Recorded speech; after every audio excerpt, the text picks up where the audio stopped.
Hi అండి. అందరికీ ఈ విశ్వావసు నామ సంవత్సర మన తెలుగు సంవత్సర శుభాకాంక్షలు అందరికీ. మనం జనవరి ఫస్ట్ ఎలాగ చేసుకోం కదా, మనకి ఈ తెలుగు సంవత్సరాల దగ్గర నుంచే సంవత్సరాలు మొదలవుతాయి. పంచాంగం కూడా మొదలవుతుంది ఇక్కడి నుంచి. వాల్మీకి రామాయణం కూడా రాసింది ఇక్కడి నుంచే మొదలవుతుందండి. అయితే ఈ విశ్వవసు ఎవరు? అయ్యప్ప స్వామి భక్తుట. ఆయన మహాప్రియ భక్తుటండి.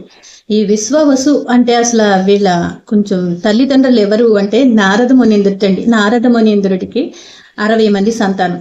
అసలు స్టోరీ విష్ణుమూర్తి మాయ వల్ల స్త్రీ రూపం దాల్చిన నారద మునీంద్రుడు ఒక రాజునైతే మాత్రం వివాహం ఆడాట. ఆ రాజుని వివాహం ఆడిన తర్వాత 60 మంది సంతానం అయితే మాత్రం కలిగారు నారద మునీంద్రుడికి.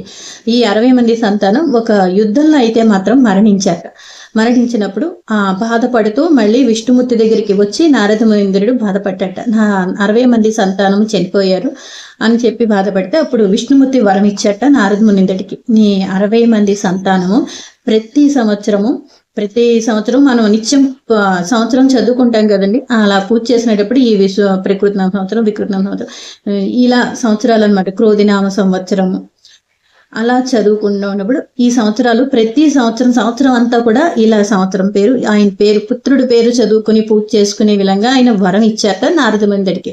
నిజంగా చాలా మంచి కదండి ఇలా చదువుకోవడం, గుర్తు తెచ్చుకోవడం. ఈయన నారద మునీంద్రుడికి 39వ సంతానం ఈ విశ్వవసు. అయితే ఇప్పుడు ఈ వాల్మీకి వసంత మాసంలోనే వాల్మీకి రామాయణం కూడా రాశారటండి. వసంత కోకిల కూడా ఇప్పుడే అరుస్తూ ఉంటుంది, మనకి వినపడుతూ ఉంటుంది. బాగా పల్లెటూరులో అయితే బాగా వినపడుతుంది. అయితే ఈ వాల్మీకి రామాయణం రామాయణం ఈ 9 రోజులు కూడా మనం శ్రీరామనవమి వరకు కూడా చదవచ్చండి. శ్రీరామనవమి వరకు మనం నిత్యం రామాయణం చదవకపోయినా ఆరుణ్య కవితా శాఖం వందే వాల్మీకి కోకిలం అంటారు కదా, అందుకని ఈ 9 రోజులైనా సరే రామరక్షా స్తోత్రం అయితే మాత్రం పఠిద్దాం. రోజుకి కనీసం వీలుంటే 3 సార్లు, లేదంటే 7 సార్లు, 11 సార్లు, అలా లేదంటే ఒక్కసారైనా సరే చదివే అవకాశం అయితే మాత్రం మనం చేసుకున్నాం. అలా అందరికీ కూడా నా తెలుగు సంవత్సరాది ఉగాది శుభాకాంక్షలు, విశ్వవసు నామ సంవత్సర శుభాకాంక్షలు. అందరికీ మంచి జరగాలని మాత్రం నేను కోరుకుంటున్నాను. ఈ ఉగాది పచ్చడి లాగే తీపి, పులుపు, కారం అన్నీ మన జీవితంలో ఉన్నాయండి.